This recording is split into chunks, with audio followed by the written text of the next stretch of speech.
Hello friends. आप देख रहे हैं प्राइम नॉलेज बाय केडी। और आज की वीडियो में हम डिस्कस करेंगे एसबीआई अप्रेंटिसशिप का जो डीवी होगा आपका, उसमें कौन कौन से डॉक्यूमेंट चाहिए। और डॉक्यूमेंट का तो चलो आपको मेल आ चुकी होगी, लेकिन कुछ डाउट्स थे इसमें, जैसे करेक्टर सर्टिफिकेट के रिगार्डिंग और भी कुछ डाउट थे, तो उसको क्लियर करते हैं। तो आगे डिस्कस करने से पहले, अगर जितने भी हमारे नए व्यूअर्स हैं वो वीडियो देख रहे हैं, तो चैनल को सब्सक्राइब कर लीजिए। और डिस्क्रिप्शन में टेलीग्राम चैनल का लिंक है, वहाँ से आप टेलीग्राम चैनल ज्वाइन कर सकते हैं। तो फ्रेंड्स, आइए डिस्कस करते हैं।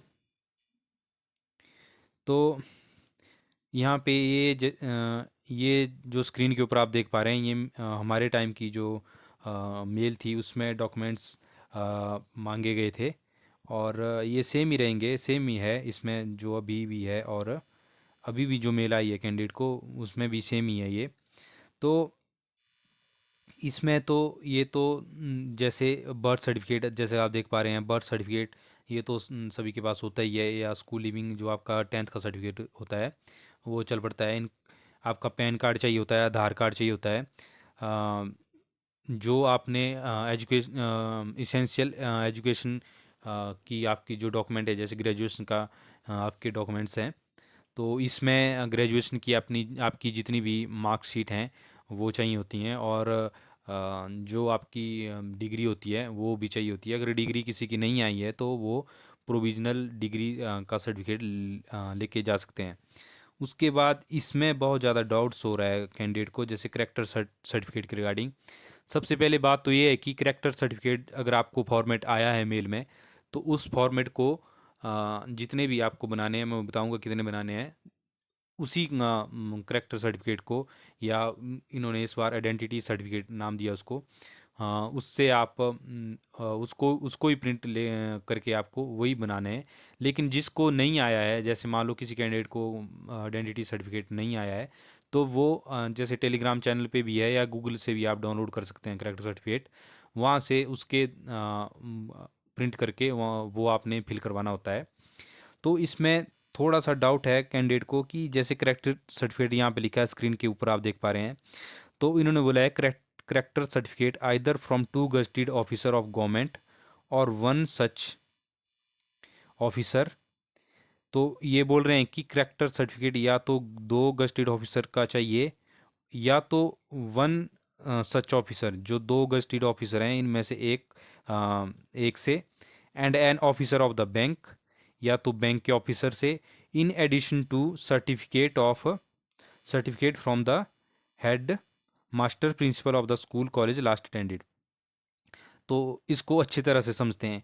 सबसे पहली बात ये है कि इन्होंने बोला है कि in addition to certificate from the head master, तो जो आपका जो लास्ट अटेंडेड कॉलेज वाला जो आपका करेक्टर सर्टिफिकेट होगा, वो तो कंपलसरी है ही है। उसके बाद फ्रेंड्स, आपको या तो दो गस्टेड ऑफिसर से चाहिए होगा। जैसे टोटल बनाने हैं आपको, तीन बनाने हैं, तीन सर्टिफिकेट बनाने हैं, तो उसमें से एक जो रहेगा आपका, वो कॉलेज वाला रहेगा ही रहेगा, जो आपका लास्ट अटेंडेड कॉलेज है वो वाला रहेगा ही रहेगा। उसके अलावा आपको दो गस्टेड ऑफिसर से, या तो आप दो किसी गस्टेड ऑफिसर से, या जैसे मैं आपको एग्जांपल के तौर पे बताता हूँ, या तो आप किसी डॉक्टर से, अलग अलग दो डॉक्टर से, या तो आप किसी एक गस्टेड ऑफिसर से और एक बैंक के ऑफिसर से। तो टोटल मिला के हमारे को तीन चाहिए होते हैं। एक बार फिर से बता देता हूँ, दो गस्टेड ऑफिसर से और एक जो है आपका जो कॉलेज वाला है वो। अब गस्टेड ऑफिसर में इन्होंने बोला है कि and an officer of bank, या तो आप बैंक का ऑफिसर भी ले सकते हैं, और एक दूसरा कोई दूसरा ऑफिसर भी बना, जो गस्टेड ऑफिसर भी आप बना सकते हैं। जैसे मान लो आपको तहसीलदार से बनाना है, तो वहाँ से भी आप बनवा सकते हैं, लेकिन उसके लिए आपको प्रधान की रिपोर्ट चाहिए होगी, और पुलिस वेरिफिकेशन के बाद वो तहसीलदार के थ्रू ऐसे बनता है। या तो किसी आप डॉक्टर से बनवा लो, या तो कोई दो अलग अलग डॉक्टर से बनवा लो और एक कॉलेज का ले लो, या तो एक डॉक्टर से बनवा लो, एक किसी बैंक के ऑफिसर से बनवा लो।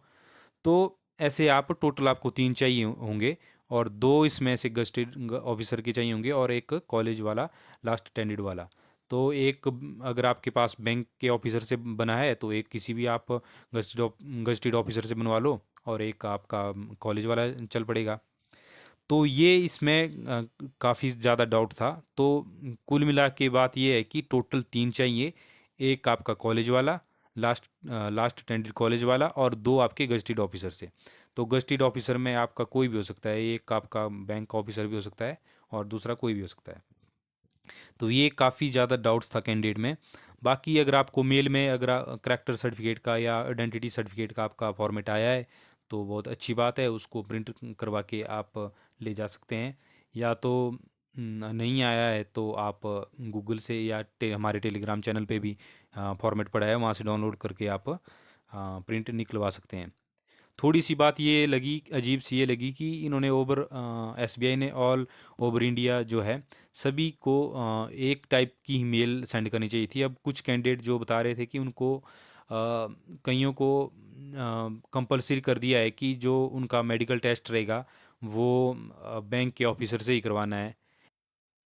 और कईयों को बोला है कि आप गवर्नमेंट से ही करवाना है। गवर्नमेंट से अच्छा रहता है क्योंकि गवर्नमेंट से हमारे चार्जेस बहुत बड़े कम लगते हैं।